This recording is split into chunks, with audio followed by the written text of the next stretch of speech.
Welcome to the Internet History Podcast. I'm your host, Brian McCullough. So I feel like I've been a broken record the last several episodes, always apologizing for missing weeks and having gaps in between episodes. But today I can finally reveal why I've been so busy lately. I'm officially honored to be a member of the first ever TED residency program. At least I believe it's official today. I think they were supposed to put up the announcement this morning. I'm sure most of you know about TED Talks and the amazing TED organization. So beginning last week and continuing through the summer, I will be producing the podcast out of TED's offices in Soho here in New York City. It's only been a week so far, but I can confirm that the TED organization is indeed amazing. I've met some amazing people. Shout out to my fellow TED residents who may be listening. And already, after only 1 week, I've made connections and put out feelers to a bunch of people that I wouldn't have had access to before working at TED. As you can imagine, there's lots of people at TED that have been involved in various aspects of internet history, so expect a bunch of amazing new interviews coming all this summer. And today's episode is actually the first interview that I've conducted at TED's facilities. We're going to be talking to the great Rafat Ali. I can't be sure about this exactly, but I would hazard to say that Rafat is possibly patient zero when it comes to taking a one-man blog and turning it into a real 21st century media company. Before the Huffington Post, before TechCrunch even, Rafat founded PaidContent all the way back in 2002. He later sold it to the Guardian Media Group in 2008. And today, Rafat is the CEO of Skift.com, a media vertical in the travel industry space. Rafat's story is so amazing to me. It's an immigrant story, an accidental entrepreneur story, and basically it's the first-hand story of how blogging morphed into quote-unquote professional modern digital media as we know it today. So please enjoy this conversation with the great Rafat Ali.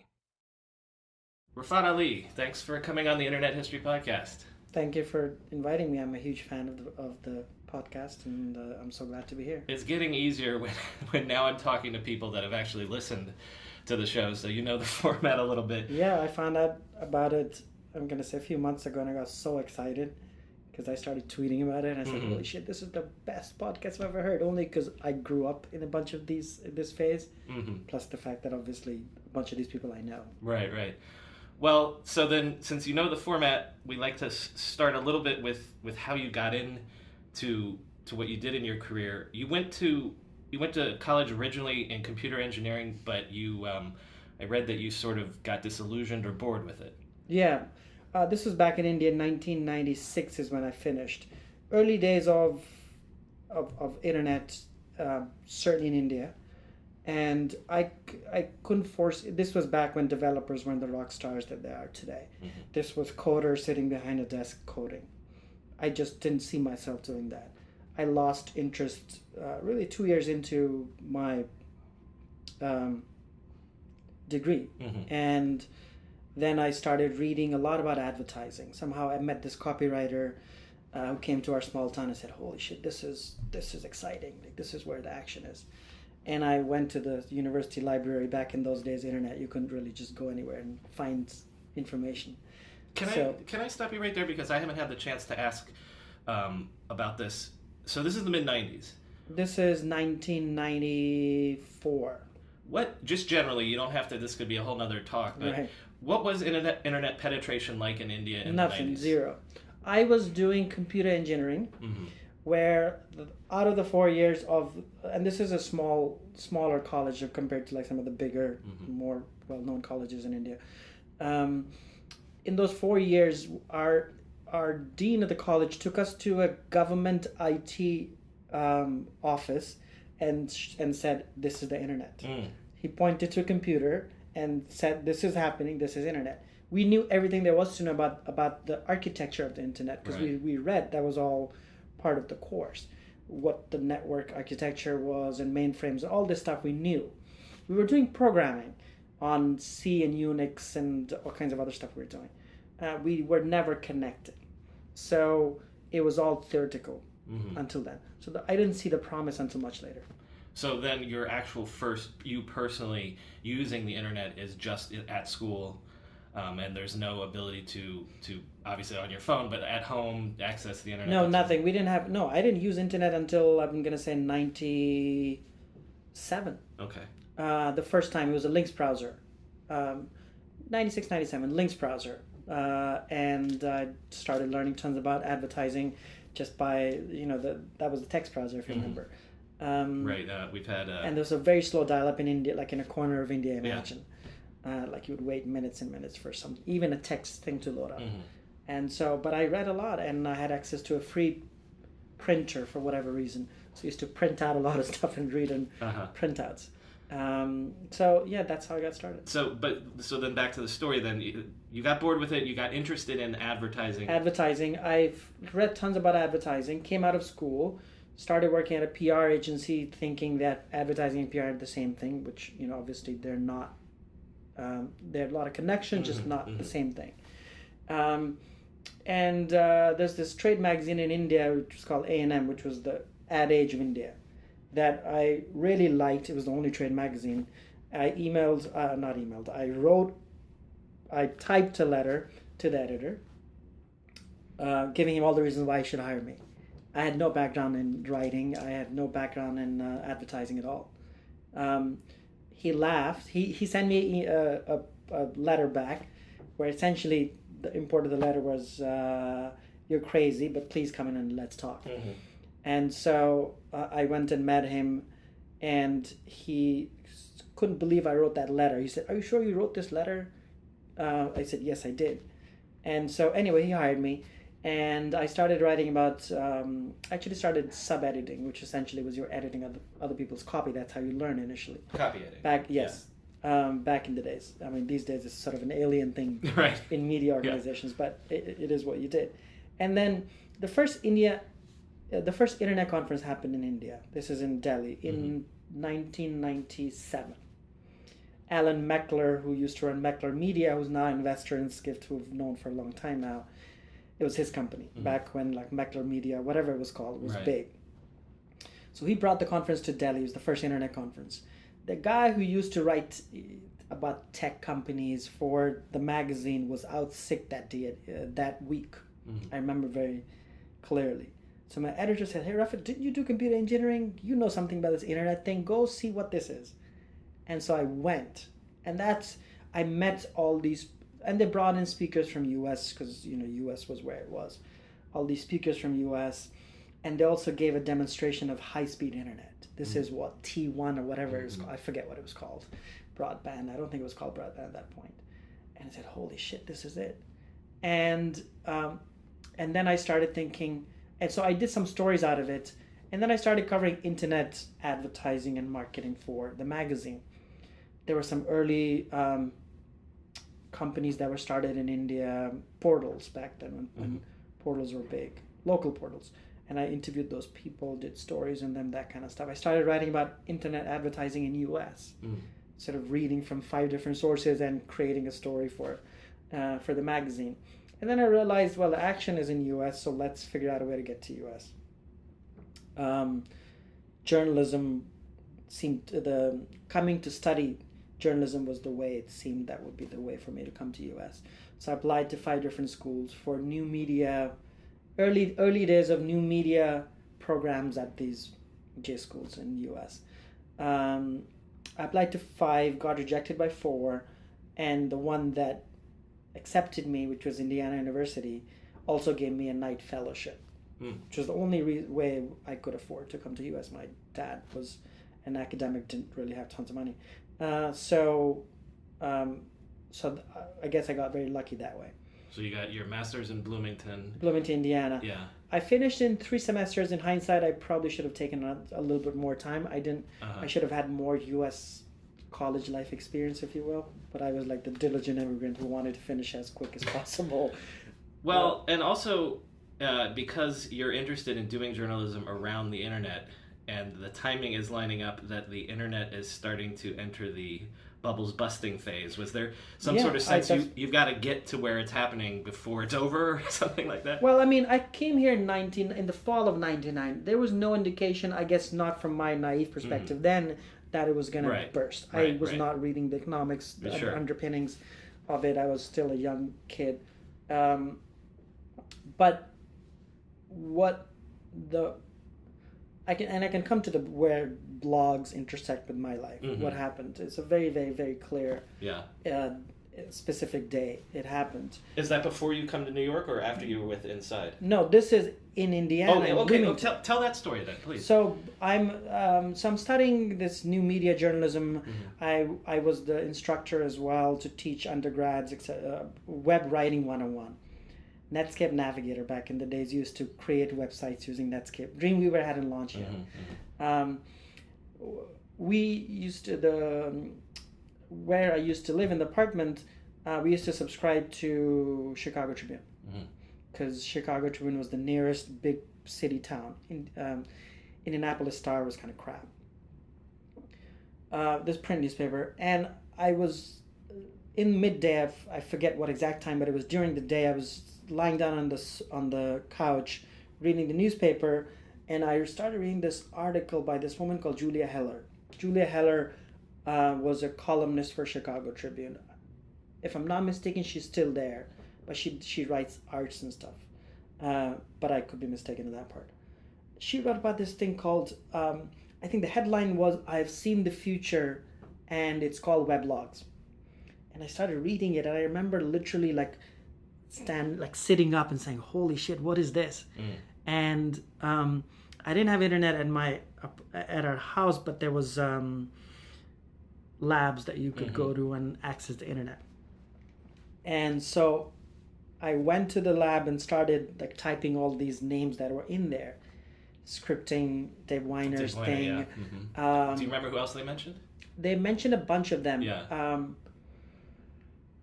Cameron, I'm forgetting his last name. He was in there, but it was called weblogs. But blogs weren't even in the terminology. It was called weblogs, and this was a few months into me coming to U.S.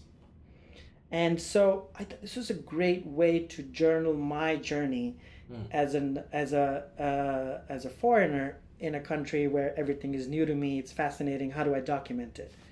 And I started a blog. It was an anonymous blog. It's interesting, and I was thinking about it this morning. Why did I have it anonymous? The reason I had it anonymous because having come from India, where you're not used to expressing yourself so freely, it felt odd to me that I would pour my inner secrets or whatever I was doing with my real name on a public forum. I think that's the reason why. I haven't thought about it. This is the first time I'm actually thinking about why I had it anonymous. And I started writing about it, and back in those days, I think I was maybe among the first 100 people that started using blogger.com.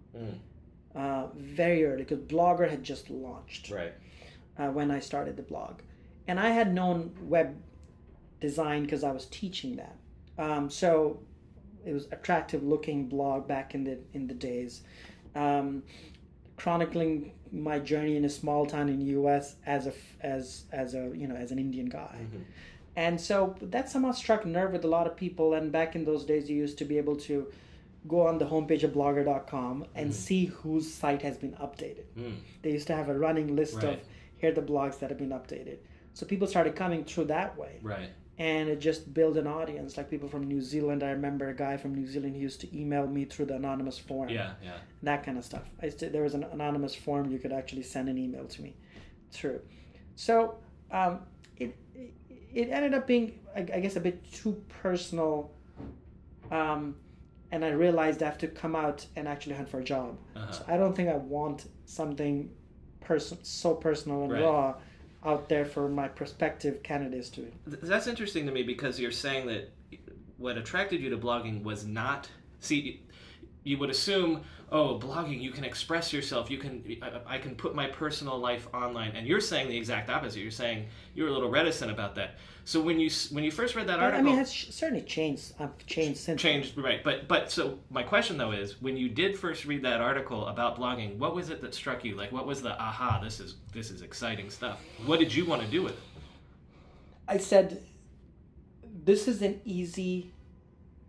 I don't know if that's what exactly in those terms, publishing tool that I can marry my journalism and writing skills that I was learning, my design skills. Because if you remember early on, the early adopters of blogging was the design people, the internet design people. And I was close to that community, not that I was a designer, but because I was creating websites. That was the community that I identified with. So it was a right mix of writing and design is what I said. And so in school, there was a class where we had to suggest research papers around different topics and, anthropological topics, whatever it was.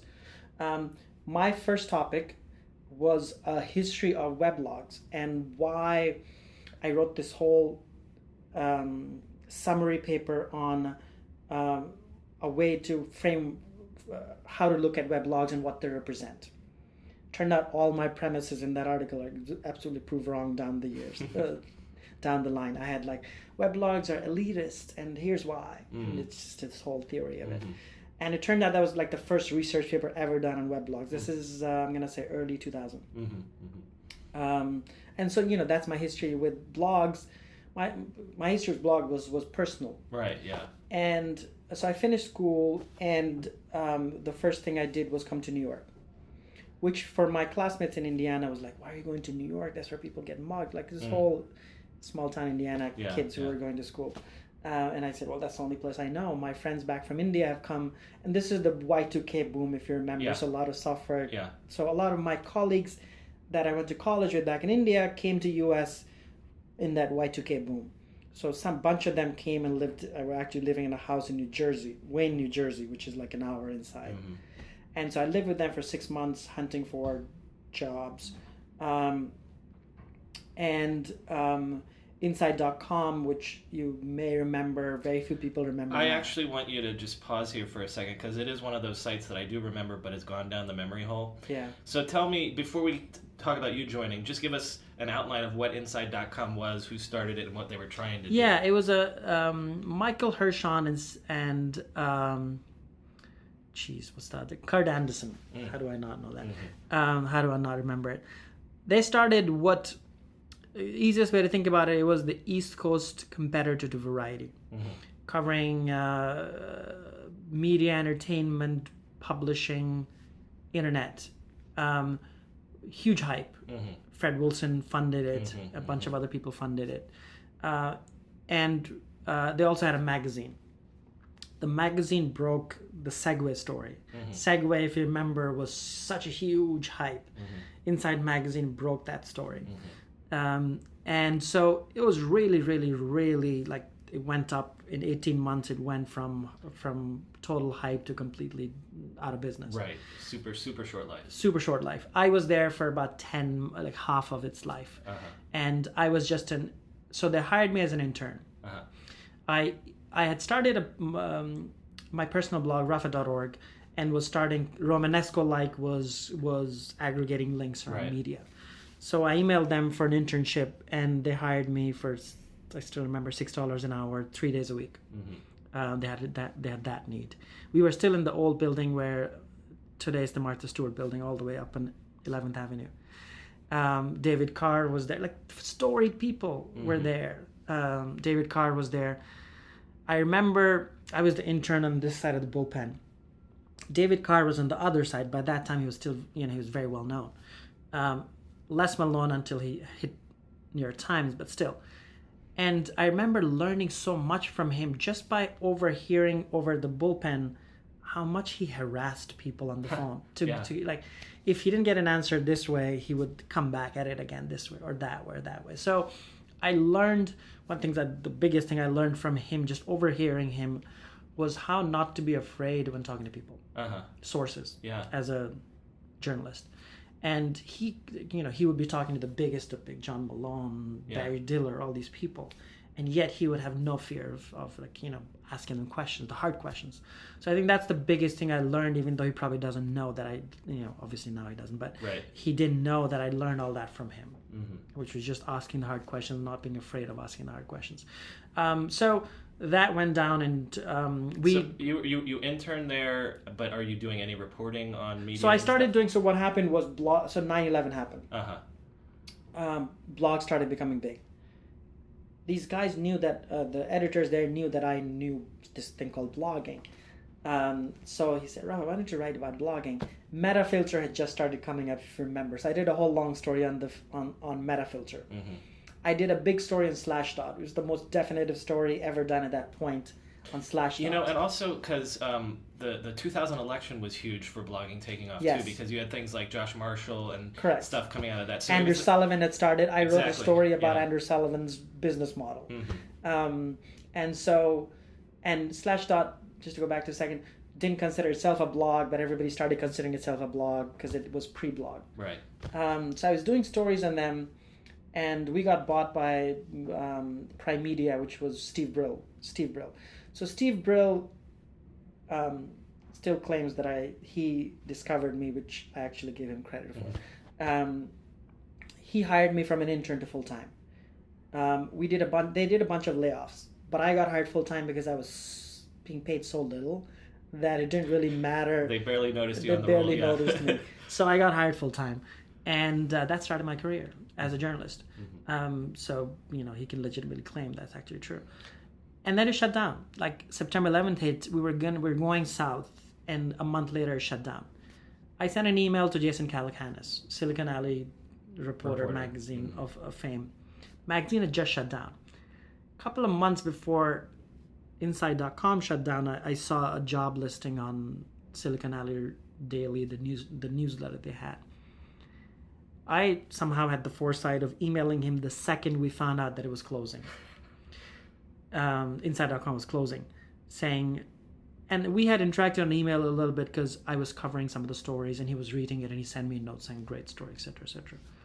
I said, hey, I saw there was a job listing a while ago. Is it still open? I would love to come and chat. And he says, come in. So I met him and we had a very frank discussion. I forget exactly, but I remember saying to him, hire me. If you don't like me, fire me in 2 months. He emailed me like an hour later saying, can you start Monday? So like literally on Friday, I remember I went to Inside.com. We were all gathering our stuff. Everybody else was crying, but I already had a second job to start on Monday. I felt very lucky. But everybody was saying, Rafat, how did you get a job so quickly? I said, I just emailed somebody. That's what happened. And then I was there with Jason. This was the dying days of Silicon Alley. Like all I was covering was this company laid off this many people. I was reading, like everybody else, Fuck Company was the site everybody read. We had a famous party at McDonald's. I don't know if you remember some of these. The guy who started Meetup.com, Scott Heiferman, he worked at McDonald's. I don't know if you know the whole story. I did not know. He worked at McDonald's as the story was, I sold my company for hundreds of millions and now I'm working at McDonald's. Essentially to show the bust and how bad it became. Silicon Alley Reporter was known for throwing wild parties during the first internet boom. One of the parties that we did during the bust was at McDonald's. We took over McDonald's up on I think 9th Avenue and 30 something, and that was the party. Like the idea was this is the new reality, the frugal reality. Let's dip our toe into that a little bit because again, I've said over email, you're the first person that I've spoken to that can go a little deeper into this era.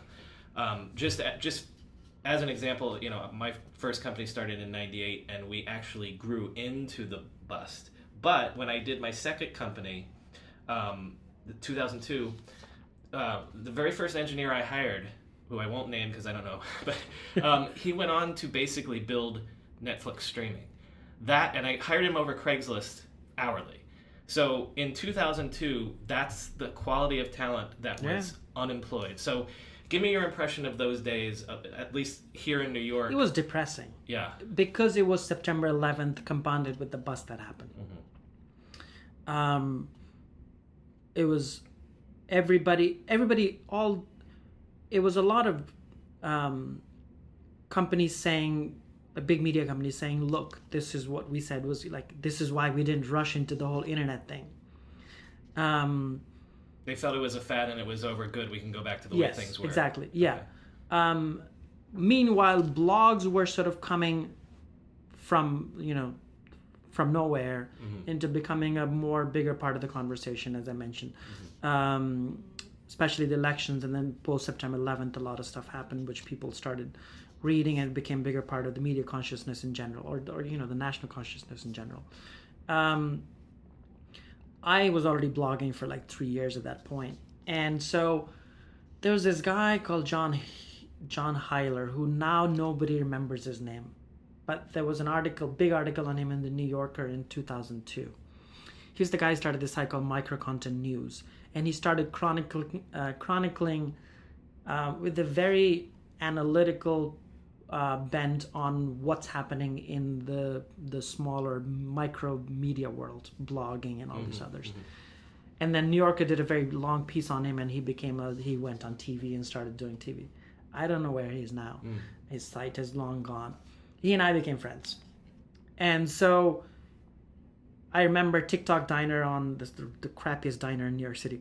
On the west side? Yeah, on like 34th and 8th or something like that. Yeah. He and I sat there and one day and said, Rafat, what do you want to do? I said, I want to start a blog because I don't know if this company that I'm working at is going to stay too long. He said, what do you want it about? And I said, let's discuss. And we started discussing. And I said, paid content, this is what's happening. So the internet bubble had burst. Early days of like New York Times crossword or like Slate and Salon, people had to pay for. Street.com was there. Wall Street Journal was there. Consumer Reports was there. And I said, that's the trend I'm covering daily on Silicon Alley Daily, which is the newsletter. The magazine had shut down. Right, weren't you basically the editor of that newsletter? Well, so Jason, we launched this thing called Venture Reporter, so we were covering venture in an era where nobody was funding anybody, so that was not a great idea.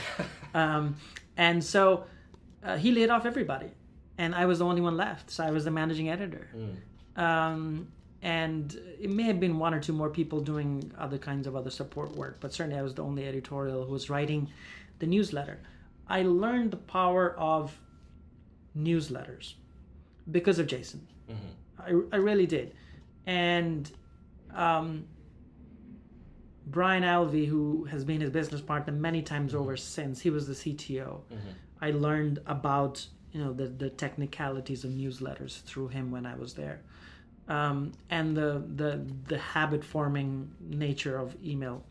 And so when I started paid content after talking to John Hilar, I said, this is going to be my resume. And I can show people this is how I can cover the industry. I think there's some value in aggregating. When everybody else was running away from online media, I wanted to show the trend of paid content. It really was narrow at that point. It was not the blog. I registered .org because .com was not available. I had no idea. It's like the worst name ever in hindsight. I had no sense it would turn into business. It was just a glorified resume. And people started. I remember June 11th, I think, is when I launched it. It was summer, really hot. I was living in Inwood, way uptown, like 200th Street.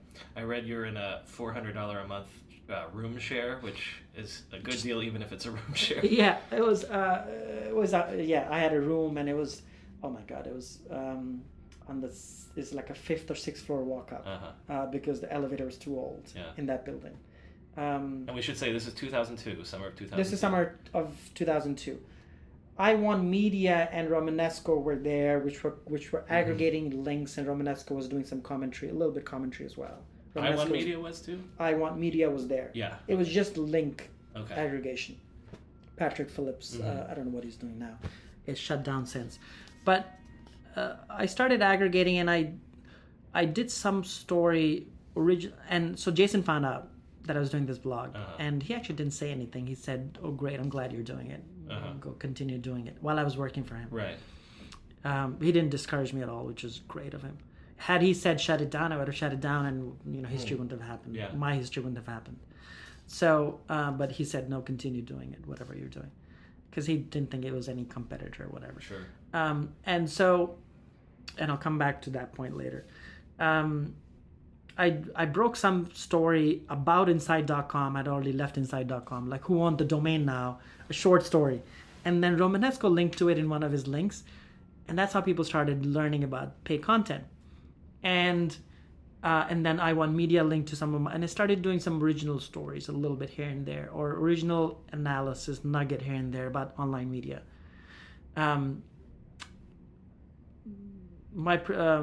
Jason's company was about to be sold or shut down. I forget exact what it was. So I moved from US to London, where I was a citizen and was having some visa issues in US as well. London, I had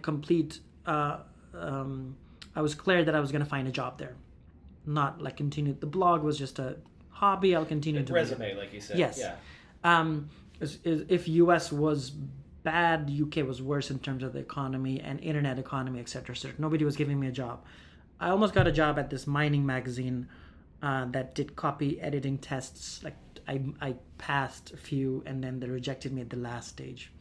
I'm glad I didn't go into mining, mining media, whatever it was called. And so blog was the only thing going in my life. I was living with this Indian origin aunt of mine who was in London, who was used to people coming from India, Pakistan, staying for a few months, getting on their feet and leaving. Her house was big. She was absolutely used to people staying in her house for a few months. That's what I did. Paid content kept on going. I had the newsletter started. Let me interrupt you for the nerdy technical details. Yeah. You're on movable type, right? I was one of the first customers. So Blogger, initially, I think paid content, I forget exactly, but I think paid content was on Blogger for like a week. And for whatever, I think movable type had just launched.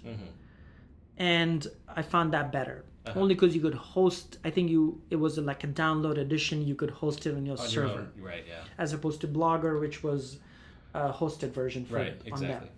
And that's why I thought I want to have more control over the CMS, blogging system. And paid content initially, if you look at the archive.org pages, was just one page. The traffic was one page. That was it. Back in the days, blog used to be that. Yeah. Tons of posts. I used to do like 10, 15 posts a day. Aggregation. The other question is, you already mentioned this about how Romanesco links to you in the... I feel like in the early days, it's a chicken and egg thing where, well, is anyone reading blogs? Do people know what blogs are? How are people going to find you? But conversely, since there's few people in the pond, it's a small pond, that those early people, a lot of them became the big people later because they were the first in the pond. So give me a sense of what it was like to grow an audience in 2002 and how people found you and things like that. I think it was... Links was like back and forth. And links, blog rolls were valuable. And blog rolls were valuable. I don't remember exactly, but I think Movable Type also had a running list of blogs that have just been updated. There were directories of blogs. I won an award relatively early as the best online blog, because I was based in London. It was a European award that I won. And the newsletter. The email, I had the foresight, and I think it's really because I had seen the power of email before at Silicon Alley Reporter. It was a PHP-based open source email software that I installed on the hosting company that I was using, and I was just sending newsletter through that.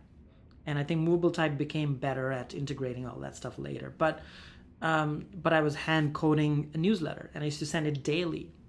And I think that daily at a certain time, London having 5 hours ahead helped.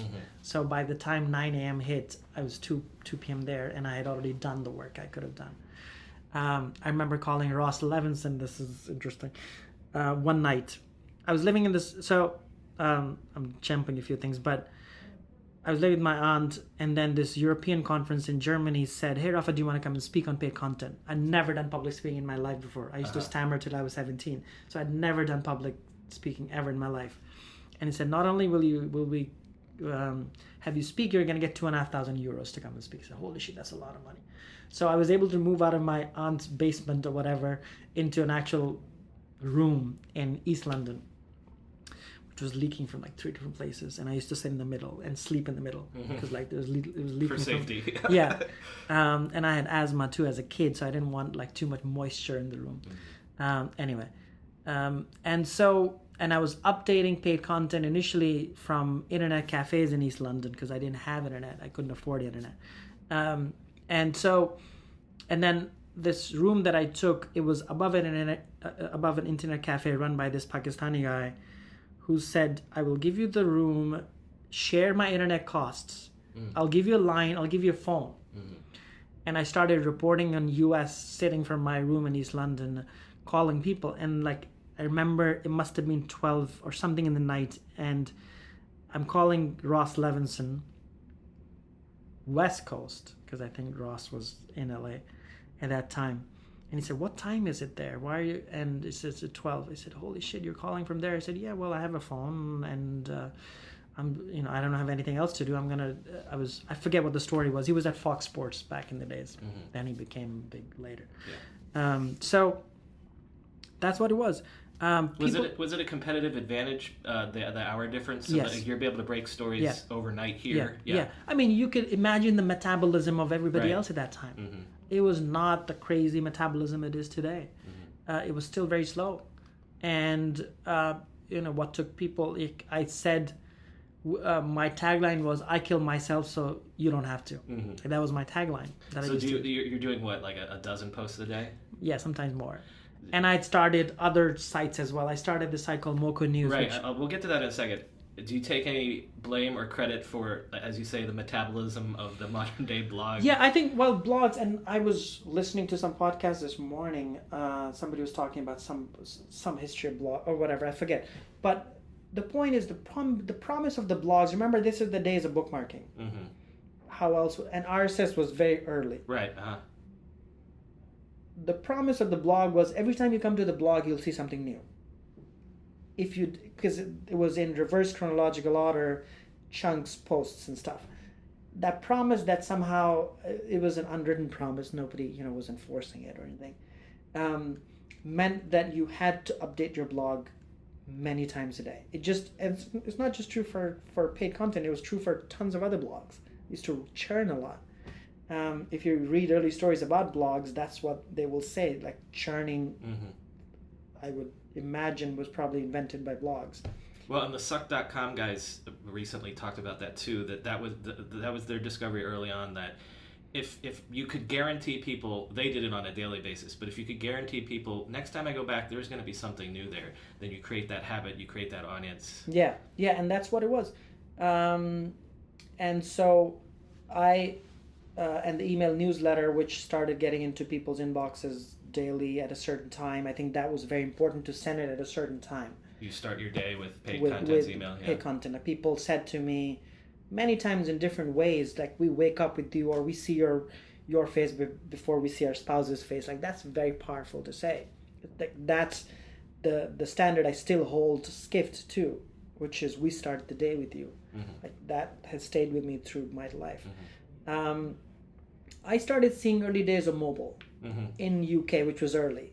US was behind the times. Nokia was big and some of the other companies. Sony Ericsson was big back in the days. There's a bunch of mobile conferences happening in Europe, Amsterdam and London and etc. And the kids were using phones primarily for like ringtones and early versions of games and SMS.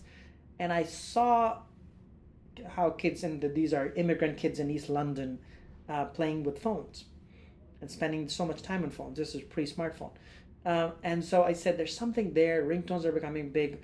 I started covering mobile content on paid content. It became enough part of it that I launched a spin-off site I started a digital music site, which I shut down later. I started a European weekly newsletter that I also shut down later. And this is all still solo? This is all still solo. I'm doing everything. How money started getting made was, I said, people started asking about advertising. I didn't know what to answer them. Like, I don't know what to tell them. And then I said, I don't know. I don't remember how exactly I came upon this, but I asked two of these companies that I'd become close to, two like vendor type companies, send me your banner ads. I'm gonna put it up for a month for free. And I don't remember why I was so smart back then, but whatever it was, it came to me. I'm sure I was not that smart back then. And I put the banners up for these two companies, and like literally the day later, I got an email from their competitors saying, how much did that cost? And I remember distinctly thinking, $500 a month sounds a lot. Like, how about 400, because it's below the 500 threshold that people may have with their budgets or whatever. So I said, sure, $400 a month, you give me your banner, I'll put it up on PaidContent and the newsletter. And they said yes. And so that's really how I started selling ads. I had no idea, not selling by CPMs, it was just sponsorships because it was a B2B audience. And that's how it grew. The first ever story done on me was on Wired. Leander Caney, who's now a big Apple guy, I don't know exactly where he is today, but he has written about Apple. He's like the Apple expert these days. He wrote the first article on me. He interviewed me on phone when I was in East London. And this whole article, blogging for bucks. And for years and years, when people started about weblogs and making money, that was the first article that came in search. I read it, and it was interesting. Just the whole tone of the piece is, wait, what? And then I think you quote a figure. I was reading last night and reading to my wife and said, wow, you were something else back then. Well, right, because it's like, I'm probably going to clear 60,000 this year, and yeah, you can do this. It's possible. And so even the tone of the questions are like, I don't know if I believe you and stuff. But then also they get into so much, because again, you're doing this by yourself. I got this sense of isolation from you. Yeah, because I was in my lifeline to the world was the blog. Was your work, yeah. It really was. I had no friends. I had some friends back from India who had moved to London, so I was meeting them on weekends. They were obviously either working or studying, etc. So I was meeting them once a week, maybe slightly more sometimes. But in between, I filled my day, and my aunt, who's initially I lived with, I went to meet her once in a while. But that was it. And I didn't really have any friends. I didn't. Some industry friends I started, like Guardian. I got connected to Guardian, which I later sold my company to. The early tech blogging scene in London, I used to go to some of those things, but even that was rare. So yeah, I was isolated, but like this was my life, and this was the only way I knew what to do with my life. Let me ask a slightly different question. You're talking about it's starting to the Wired is a big deal in terms of you getting an audience, gaining credibility. But what about that question of credibility? Like, as you're starting to break stories, because you're working all night, all of a sudden you're delivering overnight scoops that are scooping everybody. Yeah. What about the credibility early on that the real quotes, real media gives you? Because remember, early on, I remember this so clearly, like blogs were never linked to us. Right. They wouldn't treat you as a real news source at the beginning, right? No, but they were, because I was so early in covering all kinds of stuff, they were looking to me as a source. They would not credit me, but that's how they got a lot of stories. Journal was there. New York Times was doing this. CNET, who I looked up to way back when, and I said, I want to be a CNET journalist back when I was in school. Right. I really wanted to be a CNET journalist. CNETnews.com. This guy, Jim who used to be there, used to break every story on Yahoo and everything back when Yahoo was big. And so... what was the question again? The quote unquote real world news source. Yeah, I think it grew over a period of time. They saw that I was. Did you ever have to just say to somebody, "Listen, asshole, give me credit"? Like. I probably the archives are gone because the site, sad story. But those posters were somewhere on archive.org. I wrote a post with headlines saying Wall Street Journal, stop stealing my stories. And it was, I created a dingbat logo with like, don't steal my stories crossed, and like I actually created that logo, put it in the story. And then Wall Street Journal, after that post, had an internal meeting and came up with a policy of crediting blogs as a result of that specific post. And I know this because they told me that. But that's what used to happen. I used to say, you don't have Twitter or social media back then. This was me just communicating through my blog. And people knew, like I wasn't doing tons of personal commentary mixing. It was certainly, but people knew, like the email newsletter was an outlet where I would say, today I'm in this city, I'm covering this conference, or I'm traveling here. So people at sort of all times knew some sense of what I was doing. So it was that mix of personal and coverage of this industry. And then I moved to LA. I followed a relationship to LA. And this was the internet was just coming back, 2004. Bubble had sort of burst, had finished. Google's about to IPO. Yes, actually, before that, I wanted to tell an anecdote. Sure. John Battelle, who's been on this show, Yes. who I've known for many years now since. He called me. This is before Federated Media. I was in London. I was sitting on my desk, and I forget if he emailed me or called me or just called me. But I remember this phone conversation with him where he wanted to know what I was doing, how I was doing it. And then the call ended kind of weirdly saying, something to the effect that I remember him saying, whatever you're doing, I can do. And I said to him, then go ahead and do it. What's stopping you? He may have been trying to figure out what ended up being Federated Media, which is how to sell ads on blogs and create a network out of it. But that was a sort of a small little anecdote. So you're saying that you took it as not a threat, but like what you're doing, anyone could do. But maybe in retrospect, he was feeling around about, is there something in this blogging? Or maybe business? he also wanted to think about, maybe he wanted to own a network of blogs too. Right. He didn't end up owning those, but he at least ended up selling advertising around those. So, some of those. And I started, it was interesting because I was also selling ads as well as writing on these companies. Yeah. So like I remember Real Networks. I had a very contentious relationship with Rob Glazer, the CEO of Real Networks. Also been on the show, yes. And Rob's president at that time called me on the phone and said, I'm going to burn down your house. I was in London.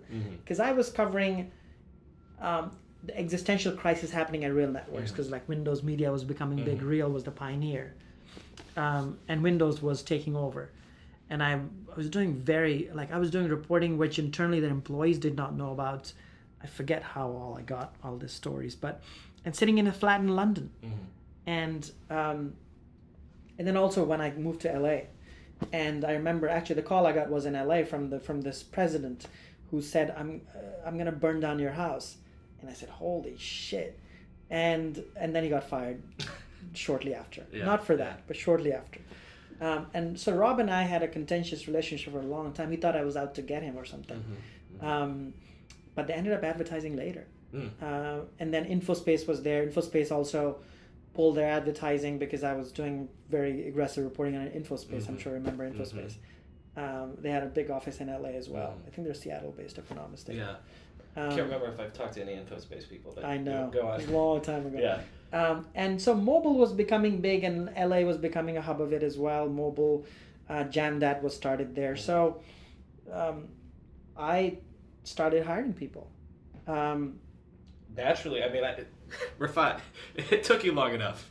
How many? 2 years? You're selling the ads. You're writing all the stories. Yeah, two and a half years. So I was going to go away for about 2 months on some travels, and I hired Stacey Kramer, who became the executive editor later, and my partner in crime for a long time.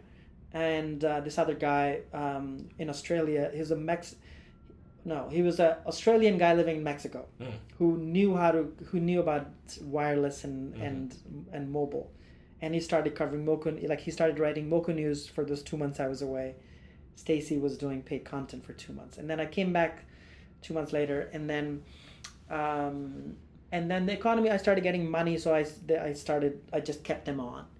They're freelancers, and then this group of 5 internet luminaries came to me and said, Rafat, we want to buy majority in paid content. And they were going to invest $100,000 and they were going to take majority in the company. And company was me and two freelancers. I hired a lawyer in LA who's now a friend, who after many negotiations back and forth finally said to me, Rafat, I'm telling you as a friend, not as a lawyer, do not take this deal because you are young and you don't know what you're doing. And I took his advice, and that's the best advice I ever got, was to not sell my company. It was just essentially hiring my talent. These are very well-known people. I can't name any of them now. I've fallen out with some of them I know still. Then a year later, somehow somebody reached out, I forget, and like we had conversations with 3 different companies to sell paid content. This is 2005. Dow Jones, Reuters, and I forget the third one. I don't remember. I went with a banker friend of mine. We did meetings, and they were just essentially valuing me and Stacy's talent. They were not valuing the company. An acqui-hire, essentially. Essentially. Yeah. This was before the term acqui-hire was invented. So I didn't end up doing those deals. In hindsight, if you talk to Gordon Krovitz, who was the publisher of Dow Jones at that point, publisher of Wall Street Journal, he would tell you, and he's now an investor in Skift, that I was the first person who ever offered to buy paid content, which is actually true, fully buy. And so, meanwhile, one day I'm sitting, so none of those deals happened. The audience is growing. We started doing these mixers events. The first one I did was Viceroy Hotel in Santa Monica. Very, very organic. I got $12,000. And you reached out to the audience even. I just said, hey, I want to do this thing. Yeah. And I remember this agent from UTA, the talent agency, said, hey, I know somebody at Viceroy. How about I get Viceroy for you? And I said, okay, let's get Viceroy Hotel. And 2 of our sponsors said, okay, we'll pay for the drinks and snacks. So I think we got $12,000 sponsorship, and there must have been some profit there, but I forget. And so this was a time where I didn't have any balance sheet. I was, and you and I were talking about this before, I was getting advertisers, but I had no sense of finance or anything. And I was invoicing these people when I ran out of money in my bank account. And so I was invoicing some companies 4 months later, and then they were mad at me because I didn't have that much cash at one point. But it was just going, it was really a one-person show with some freelancers. And then one day I was sitting at my desk in LA, had a phone next to me, and then I pick up the phone, and then on the other end is Alan Patrikoff. Alan Patrikoff was I was covering him back in Silicon Valley Reporter 1.0 days. I had heard him speak at conferences when I was here in New York. And this is around the time when he's starting Greycroft, right? He had not officially launched Greycroft. He was just starting Greycroft. We were his first investment, second exit. And he had a partner in LA, Dana Settle, who's still in LA. She's I guess I forget exactly, but a partner at Greycroft. And so she first met me, and then I started talk. Alan said to me on the phone, I keep hearing about paid content. Every investor, every company I want to invest in digital media, I keep hearing about paid content. So I want to talk to you. I happen to be coming to New York the next week or something to speak at some conference. And I met him for 20 minutes. In 20 minutes, he told me everything that I was taking years to figure out. Here are your challenges. Here's the continuing challenges you'll face. Here's what media landscape is. Well, we should say, because he had invested in media, he knew media. He was invested in New York Magazine. New York Magazine, and he tons of other stuff. So he understood the power of media. Right. He was a media among tech. He was also a media investor, which is very rare even today. Yeah. So he knew what media was, and at Apex, which he was one of the co-founders of, Apex bought giant media companies back in the days. So I said, this is the guy. This is who I want to take money from. But my company situation was, it was a sole proprietor whose receipts were literally in a shoebox. If you ask my CFO, My CFO at Skift was also the CFO at PaidContent. Oh, yeah. So even after the story you're about to tell, he's stuck with you? He stuck with me. He will tell you that he came to my apartment in LA, house in LA, was in my bedroom taking receipts from various closets and stuff, putting it in a box and taking it away and creating the balance sheet, the financial records, taxes. We paid back taxes, etc., etc. So that delayed the funding by about 6 to 8 months. But Alan was the one who made all these connections. My CFO now, Michael Kniff, was also the CFO of PaidContent. He connected. Alan connected. And then we did our first ever conference. We did our first ever mixer in New York, which is a little bit of anecdote. This is 2006, the hot days of Web 2.0. Web 2.0. Yeah. Arthur Salzberg. It was at Union Square, at the W Union Square. David Carr did a whole column starting with there's a bubble in the blog world, using me and PaidContent as the filter, which I never forgave him for. I didn't find that. I wish I had found that. And then he actually pivoted to talking about Gawker, which was his favorite topic for a long time. Denton was there. Right. But it was so hot, that party, that people were lined up for blocks around W Union Square. And it was sort of PaidContent as a ride in the New York media scene type of moment. Which was just an awesome moment for a kid who was blogging in his bedroom a few years ago.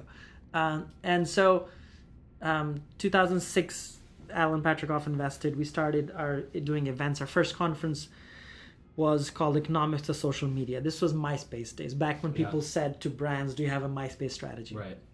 MySpace was based in LA. Right.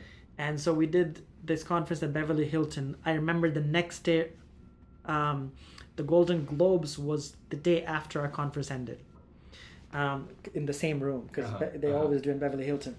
It was such a hot conference. We sold out 2 months before. People were buying sponsorship just to get in. So it was the first PaidContent conference. It went off awesomely. We made tons of money from it. And then we did a bunch of other conferences after. So 2006, we took investment.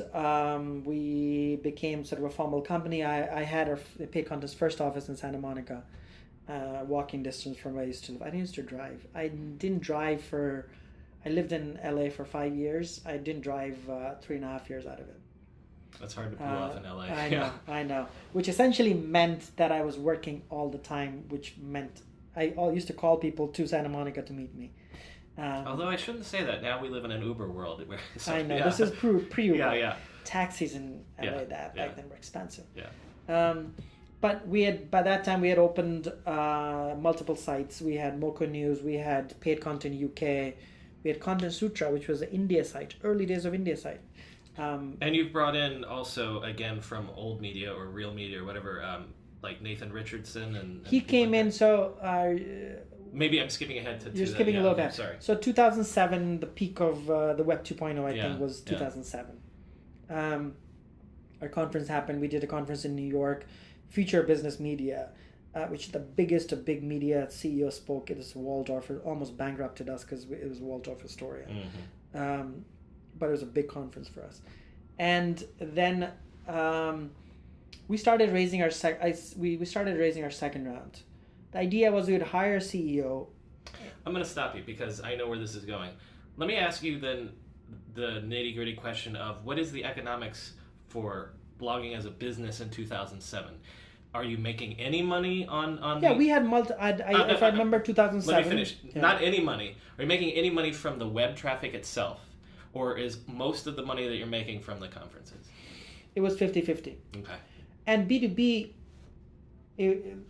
not that there's any average across the industry, but if you really very rough ballpark, that is not an unusual revenue split. Because how many of these media companies, from TechCrunch to you name them, the conferences were always a big component of their business plans? Yeah, and for us, conferences was big, and we, at 2007 or 2008, before the crash happened, I think we had 10 conferences planned. For the year. That was a lot of conferences. They included we started doing these half-day shorter conferences. I remember did this fascinating conference on the economics of celebrity media. back when TMZ was just like all these celebrity sites came, media sites came, blogs that became big. Perez Hilton spoke at our conference. The guy who runs TMZ, I forget his name. Harvey. I don't remember the last name. Levin? Yes, Harvey Levin. He spoke it was at the Roosevelt Hotel in Hollywood. It was this fabulous conference and like the biggest of big publicists, and the whole conference was about how blogs have changed the whole world and how stories get out in celebrity world. So some great stuff we were doing. And I went up to the board, and we already had a board by that time. One more. Didn't you guys also experiment early on with what today we would call native advertising? So I wouldn't say we invented native advertising because that would be too much. But I was the first one who put ads in RSS as sponsored posts. Sponsored posts, essentially, because you remember these are blog posts that were stacked on top of each other.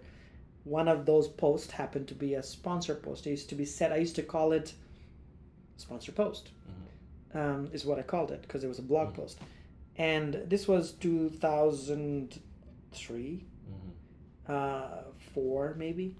And I started obviously putting those ads in the newsletter, and that became a big part of our revenues. But because those ads also went in RSS, we were one of the first people to push ads in RSS. I started doing experimenting with podcasts. This is also 2004. I remember doing podcasts starting in 2004. A very clunky way to put them on, etc. But that was early as well.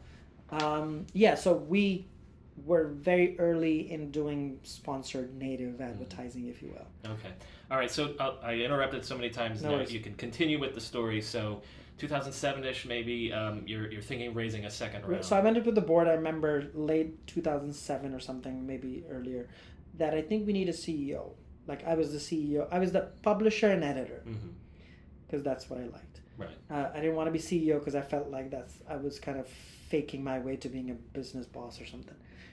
And so I went up to Alan and the board and said, we need a CEO. We need a chief of sales. We don't have money today to be able to afford these two people.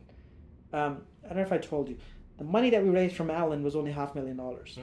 That was the only money in hindsight that PaidContent ended up raising. And then we sold. So it was very little money that we raised. Series A, comically low Series A these days. Obviously, all of it would be angel round, maybe even more. Right. And so it just so happened that he knew this guy, Nathan, who was coming out of Yahoo Finance, he was running Yahoo Finance.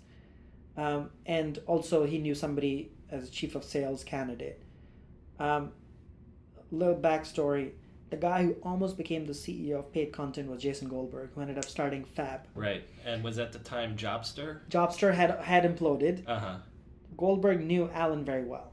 He came in and he was impressive, which is really what his talent is. Presentation and just his talent for raising money, which we all know now. Right. He really lobbied hard. It was between him and Nathan. And he came on so hard that I got spooked. So I didn't hire him. And in hindsight, I'm sure he will say it's probably good for him. He ended up starting Fab, which, I don't know. I haven't talked to him in years now. But he almost became the CEO. And then Nathan came and we really liked him. And he met everybody and met the team and we announced him. So it just so happened that because he was available at that time, we ended up hiring him first and then going for the round first. But as soon as he hit, we figured, okay, now we have a team, we can go out and raise the money. We're out raising money, I think we had 3 term sheets. I had signed 1 term sheet. Guardian came in then and said, I heard, because we started speaking, we had spoken to some strategics. CNET, I remember we went far with CNET on investing in our Series B. Bunch of others. I should say also, you've cut deals at this point with people like the Washington Post to syndicate all of our content. Stuff. Yeah. So you're in bed, as it were, with major media companies. Yeah. New York Times may have looked at investing in us too. I forget exactly what it was. I think they did as part of the strategic thing. And so Guardian said, we don't want to invest. We heard yours. And Simon Waldman, who was the head of digital, was the first guy when I was living in London he said when I met him 2003 when I was living in London, he said PaidContent should be part of Guardian, and it was just not like it was just passing mention. So it came back full circle in 2008, and I walked away from the deal, and then Carolyn McCall, the global group CEO, who's now the CEO of EasyJet, the airline in US based in UK. She called me and said, Rafat, come back to the table. And I came back to the table. Mark Patrikoff, who runs Mesa Ventures, which is an investment bank, who happened to be Alan's son. The reason we went with Mark, not because he was Alan's son, but because we knew so many investment banks who were sponsors of PaidContent that we couldn't choose on one bank and everybody else would be pissed. Yeah. So Alan said, here's a way out. You go with my son, you tell them, you blame me for hiring him so that you can protect all your relationships with banks who were sponsoring our conferences and were advertising on PaidContent. And so we didn't shop the deal. In hindsight, the biggest mistake I made with that company, which is we didn't shop the deal. I got so wowed by Guardian's journalistic credentials, which obviously well known, that and I was born in UK, so I thought, British citizen, I'll have the US and UK balance, and I liked that in my life, etc., etc. They made big promises. This is 4 months before the world crashed. Right. Yeah. And so I remember July 9th, 2008 is when we signed the deal here in New York City. I was in LA. We signed in the lawyer's office. That night, July 9th is the night I met Barack Obama and Hillary Clinton together for the first time. There's a side story. Alan was the campaign finance committee chairman for Hillary Clinton's campaign. And Hillary Clinton had just conceded defeat to Obama in the primaries. This was the first private fundraiser, like 2 weeks after Obama became the nominee. Yeah. And Alan called me and said, come to this hotel, Lowe's Regency. I want you to meet somebody. He didn't tell me who it was. This was the night I closed my deal. I was here in New York City. He didn't tell me to dress up or anything like that. And I go there, and he said, and I was wearing jeans and flip-flops, whatever it was. He said, what are you wearing? I said, what do you mean, what am I wearing? He said, I wanted you to meet Barack Obama and Hillary Clinton. And I said, couldn't you have told me on the phone? I said, I wanted to give it a surprise. And I said, well, if you want me to be a formal black tie dinner, tell me. So anyway, by this time we went in, and security patted me down, looked at me weird. And I met President, then nominee Barack Obama and Hillary both. Have photos with them, which I'll tell my grandkids. This is the night where I sold my company. Yeah. Alan introduced me to Hillary, saying, here's one of my kids, meaning one of his, he sold his company tonight. And Hillary Clinton said back to me, oh, that's like selling one of your kids. And I said something, I forget what I said to her. But that was my chit chat with, and then with President Obama, he said, hi, I'm Barack Obama. And I didn't have the heart to tell him. I was a green card holder at that point. I was not a citizen. Yeah. I didn't have a heart to tell him I can't vote for you. I really wanted to. But anyway, it's just my side story. Well, that kind of leads into something, because when Hillary says to you, selling your kids, I believe that you sell in summer 2008. Yeah. You stick around with PaidContent for another 2 years. I've read that you've said that when you sell a company, a switch goes off. In your head. I mean, you know this. You've sold your company. And so you say that happens with every entrepreneur. You know that there's sort of that little fire kind of goes out a bit. Yeah, and I've said this many times to many entrepreneurs who are selling their companies. And I said, it will go off. You have no control over it. It will go off. And you just need to know how long that time is and what are you going to do after. And that's what happened. Because in your deal with Guardian, there had to be earnouts and things like that. There were earnouts. So. In hindsight, again, first-time entrepreneur, did not know any better. And also blogging by nature and a personality involved meant that it was very much talent-led deal. I would not have done that. I mean, I certainly would not do that kind of deal again, ever. And it gave me a lesson of not to, well, PaidContent wasn't meant to be a company, so in hindsight, nothing I could control there. But I want the Skift, my next company now, to not be dependent on me as the company grows. That's my goal ultimately, is to make myself obsolete. That is a perfect segue, because before we get to Skift and before we get to how you got to Skift, especially with blogs like Huffington Post, like TechCrunch, that are built around a single founder. Well, Gigaom's another one. Red Logs Inc., which was smart. There's so many. Well, even if you think of things like all of the guys that left to start The Verge, so where it's people following the personalities of these writers that they know. Yeah. I'm thinking in the context of our modern of 2016 and companies like Vox and things like that. What would you say about this idea that it's built around a person's personality? Sometimes a brand can go beyond it, like Huffington Post seemingly has done, but then other times, when the founder's fire goes out a little bit, then the brand and the company itself. I mean, look at TechCrunch. I mean, it's not the same. Right. When Arrington was there, Exactly. I had huge amount of disagreements with him on Right. all kinds of stuff. He and I fought publicly at Web 2.0, John Battel's conference. He and I had like a verbal spat, which everybody else saw. So he and I used to compete, and he hated the fact that I was the first person to sell the first blogger to sell my company. But yeah, I think that was, GigaOM, you saw what happened. Sure. Again, a cautionary tale of depending on one person, when one person goes, then sort of everything else. I think one-person companies, in hindsight, should remain one-person companies. Well, personality, that's probably the wrong way to put it. Sure. There's a big place for personality-led media companies. Martha Stewart, obviously. Yeah, but I think that, the rejuvenation in the newsletter world today is a little bit of those I think it's moved away from blogs to newsletters to some extent, that whole thing.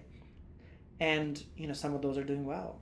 Ben Thompson with Stratechery. But like, so I'm thinking examples. of like 538, where the person behind 538 has so many great writers now on staff, but it's still, well, what if the founder leaves? Like, what happens to 538? It's media, and you know this very well. These are editorial people-led outlets. Editorial people-led outlets are very much dependent on the personality of the editorial person. Sensibility, which is a very nebulous thing. You have a point of view of the world. A voice that comes across. That's very difficult to replicate. I mean, this is not original thinking on my side. That's just the reality of it. GigaOM's biggest mistake was probably calling it GigaOM. Among other things.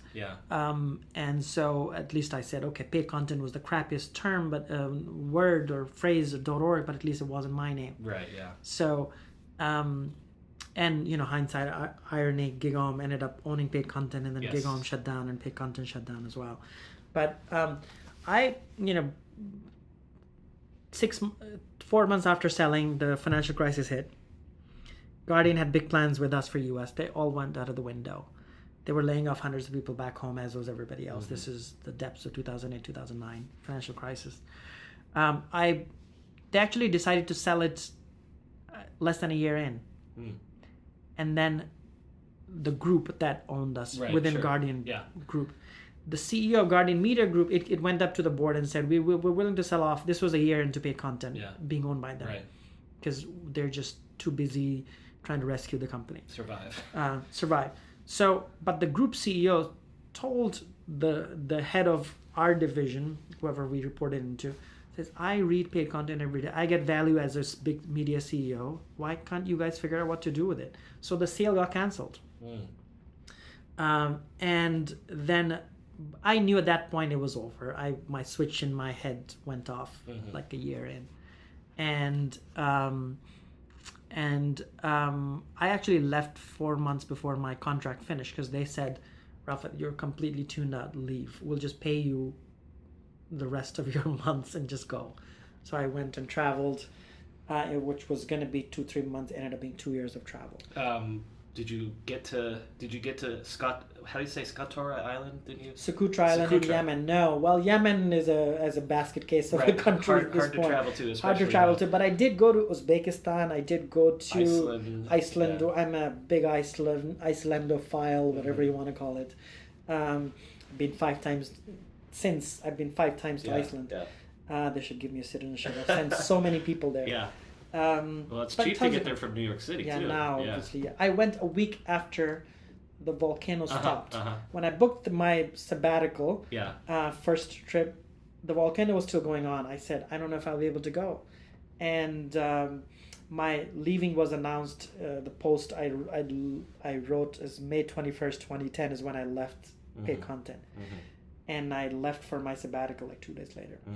But the volcano stopped a week before.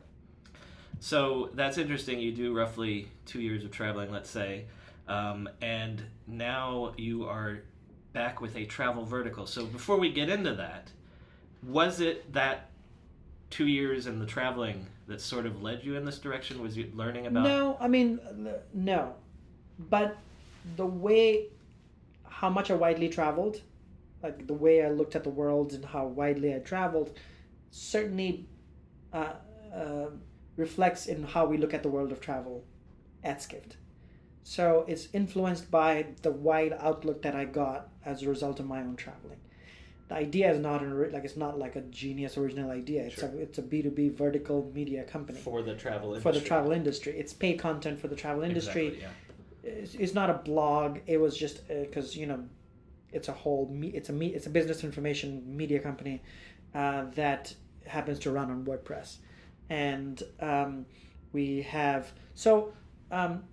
I started looking at different verticals, other subjects to start another business media company, and I looked at sports. Sports Business Daily had existed, still exists.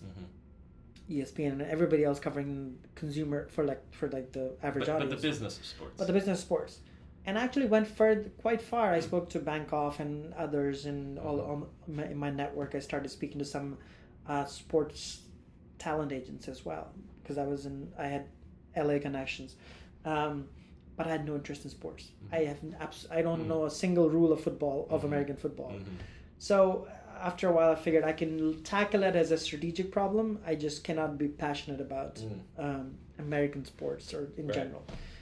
So I didn't do it. I looked at education as well, the business of education. Travel, just because I was traveling, and I started... iPad had just come out. 2010 iPad came out. Yeah.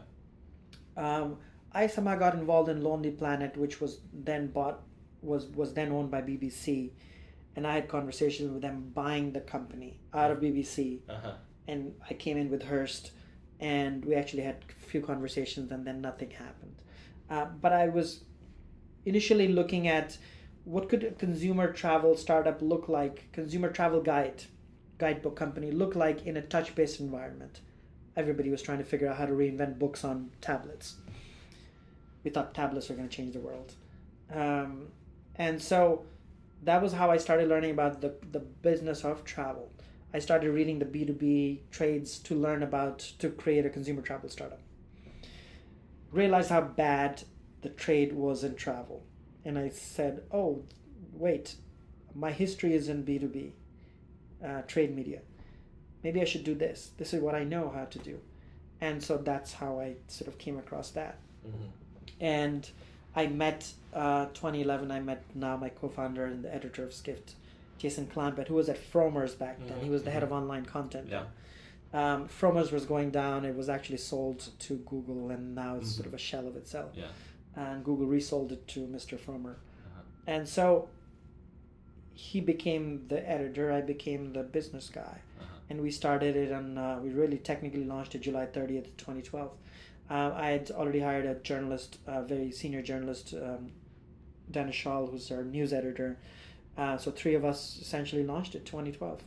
You, just recently on Twitter, you've been saying that verticals are where it's at for media. Like you mentioned stock twits, ad exchange. Unfortunately, like Twitter was made for me. Which means that I waste incredibly, this journalist and media types waste so much freaking time on Twitter. But just talk about that, about verticals being where it's at maybe right now at this moment. So I've always been a fan of focusing on a subject matter. Consumer or B2B doesn't matter, but a subject matter. Because I feel like that gives the passion to create something that's meaningful to people's lives. I don't have numbers on the consumer consumption habits for this, but I would bet that if somebody does a real study of consumer media consumption habits, verticals may be bigger than some of the mainstream media. Professional, if you add professional life and personal life habits together, whatever your hobbies are or whatever your personal work, whatever your work habits, you have to read. And so I always believe that verticals, essentially focused media, is where, and I felt like when people were talking in larger media, the media reporters that were covering the business of media or future of journalism, future of media, a conversation I hate, which is sort of more self-hate than anything else. Really. That's funny. I've got a question about that in a second. But is like the Vox and Vice and BuzzFeed and Mike and a million other of these things. They talk about fusion, etc., etc. And while I think innovation, which happens in the edges, cliche but true, it was happening in so many of these small companies. Every vertical media founder that I spoke to were having the exact same issues that I was having, both in terms of audience acquisition or email being the connecting thread for a lot of these vertical media plays, just because they have a direct connection to the audience. So we formed this this like a loose collective called Verticals Collective, which is a very thriving collective of 60 different founders of vertical media companies. I didn't know anything about that. Yeah, it's a group that I formed. It's not an industry association because who has the time to do an industry association? Informal kind of. Informal founders and email. Actually, it's an email Google group. Yeah. That 60 different founders, B2B and B2C, US, some UK companies, some even now Singapore-based companies just joined as well. We just talk about like real tactical and strategic things. What email vendor are you using? Ad server, hiring, what are the questions you're asking in hiring these days? Where do we post this job? What are your insurance policies that you're looking at, and what are the new benefits? Like very, very, very daily things that we're discussing among ourselves. And it's been extremely useful for all of us. And we meet once a year. We're trying to do like twice a year, but it's hard. These are all founders that are busy. But these are Food 52, CB Insights, Well and Good, a lot of like health and stock twits. Tons of these people are on it. And these are all either founders or like top executives of these companies. Well, I do actually try to shy away from the where's it all going questions, every other podcast does those sorts of interviews. But I would like to end by asking you about, I really loved your post about the end of scale. Yeah, that got a little bit of fire. Can you talk about that a little bit and what the point is that you're making? Yeah, I think that it's a bombastic headline, obviously. You have to break through a little bit. I think that when people talk about scale, they say scale for scale's sake. You cannot say scale without saying scale for scale's sake. Especially for companies that, like you look at, I remember the lesson in what happened with Dig. I remember back in the days Dig was big. Yeah. Dig was amazing when it was just focused on tech. When it raised money and decided it was going to be Dig for everything, was the start of its downfall. I remember saying somewhere that, or writing on PaidContent maybe, that this is going to be the downfall of Dig, because it's just from being a passionate community, it was just diluting its brand equity to everyone. And that lesson is sort of stuck in my head for whatever reason. And so, and I've seen that repeat in different companies over and over again. Refine You 29, fashion, now it's everything. Glam, which was an ad tech company that was just focused on women is actually not just, it's a big vertical, but now they were everything for everybody. Now I don't know what they're called now. I think they're called something else. So diluting your focus in media and just becoming another part of the stream. I think that's, and I write in this post, people assume like it's, it's like there's a analogy, and I'm not very good at analogies in general. except I have a lot of analogies in my head. I'm very bad at verbalizing analogies. But like, there's somebody walking down the street and like people on the sidewalks shouting, "Look at me! Look at me! Look at me! Look at me!" That person walking down the street is the consumer, the reader, and everybody's shouting at them, "Look at me! Look at me! Look at me!" That's what the world of media is today. Yeah. In the feed, everybody's shouting at you, "Look at me! Look at me! Look at me!" Versus a direct relationship to your consumer, to your reader, to your user, daily. That people, and I wrote this very long article at the start of Jan on how we got off the VC addiction for Skift. It's a whole different story. But in it, I said, for us, scale means being a big part of the lives of our users. That's what scale means to us. Scale doesn't mean traffic size or our reach. It means us being a big, meaningful part of the daily lives of our users, professional lives of users. I think that with a little bit of this media, I'm not saying it's a bubble burst. I've been calling it the media cleansing. Mm-hmm. I think it's a necessary correction in the market where too much money has been pumped into venture world in general, media as specifically, and we're now beginning to see the effects of it, which is people moving into every other topic. And I have 3 different companies in my head which I cannot name, which will announce something. I don't know this from any reporting, mm-hmm. but I just know this from knowing the market, that will announce some sort of cleansing in the next month or 2 months. Mm-hmm. It's guaranteed. Mm-hmm. And it's as a result of just taking out too much money. I've heard time and again in the last 8-9 months that they're like what happened with Mashable, mm-hmm. which is they raised money and they had to lay off and focus on profitability. We went through this journey start of 2014 with Skift. Mm-hmm. I'm so glad I was like a year and a half ahead of going through this journey, which is we were chasing scale initially as well. I mean, scale, not giant scale, but like scale in our world. Yeah. We were doing slideshows and like doing all kinds of stuff. Let's start a video arm. Yeah. And so we were unable to raise our Series A. For Skift we've raised, and this is a public story, we raised 2.5 million seed, and I was out raising Series A. I was unable to raise Series A, which was a very humbling moment in my life. And so that led us to pull back on churn. Mm-hmm. And my journey from summer of 2014 to really now, 2 year now, is essentially doing more with less. Essentially that. Doing less with more. What am I saying? Meaning pulling back on churn, mm-hmm. and going deeper into things. Mm-hmm. And focusing on what we do well. Like I wanted to create, Skift was going to be a media and a data company. Turns out I didn't know. I had no idea how to create a data company. Neither did I have the money. What I knew was media. So I think that the long answer to your question, which is where are we today?